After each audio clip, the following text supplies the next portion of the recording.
আমি এটুকুই বলবো যে আওয়ামী লীগকে উঠে দাঁড়াতে হবে, শক্তিশালী হতে হবে, কারণ জনগণ আমাদের পাশে আছে, জনগণ ছাড়া আমাদের কেউ নেই, এটা মাথায় রাখতে হবে।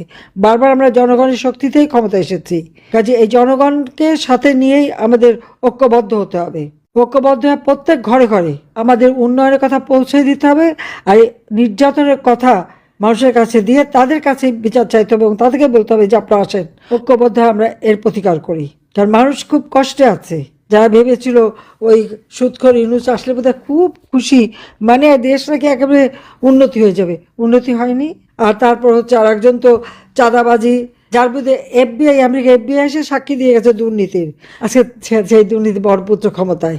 চমৎকার। কাজে এই অবস্থা থেকে দেশকে উদ্ধার করতে হলে সবাইকে ঐক্যবদ্ধ হতে হবে। আমাদের কি সব হারিয়েছি, বাবা মা ভাই ঘর বাড়ি সব হারা, কিন্তু আমার নেতা কর্মীদের যেভাবে নিঃস্ব করে দিয়েছে, তাদের নিজেদের হারানোর কথা মনে হয় না, আমাদের কোনো আফসোসও করি না আমরা। কারণ যারা নিজের পায়ে কষ্ট করে একটু ঘর বাড়ি একটু কিছু তৈরি করেছে, আজকে তারা নিঃস্ব। মাকে গ্রেপ্তার করে নিয়ে যায়, ছোট্ট শিশুকে সহ গ্রেপ্তার করে, আজকে মাতৃস্নেহ বঞ্চিত। পিতাকে গ্রেপ্তার করে, না পেলে বাবা মা সবার উপরে নির্যাতন করে, বয়োবৃদ্ধ তাদের উপরে নির্যাতন করে।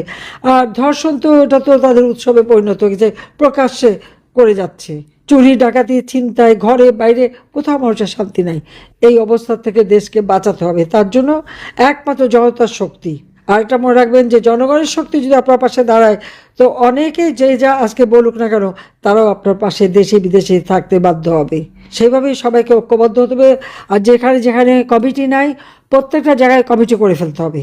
কে করে দিল সেটা না, আপনারা নিজেরা উদ্যোগ নেন, নিজের নিজের ইউনিয়ন, ওয়ার্ড, সব জায়গায় আওয়ামী লীগ, যুবলীগ, স্বেচ্ছাসেবক লীগ, ছাত্র, যে যে সংগঠন যেগুলি নাই সবগুলি নিজেরা করে পাঠান যে হ্যাঁ আমরা এটা করেছি, করে কাজ শুরু করেন।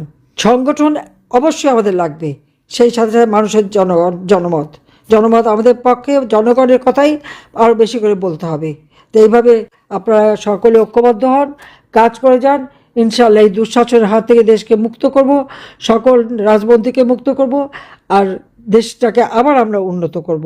এই স্বাধীনতা, লাখো শহীদের রক্তের বিনিময়ে অর্জিত স্বাধীনতা কখনো বৃথা যেতে পারে না, আমরা বৃথা যেতে দেব না, এটাই আমাদের প্রতিজ্ঞা।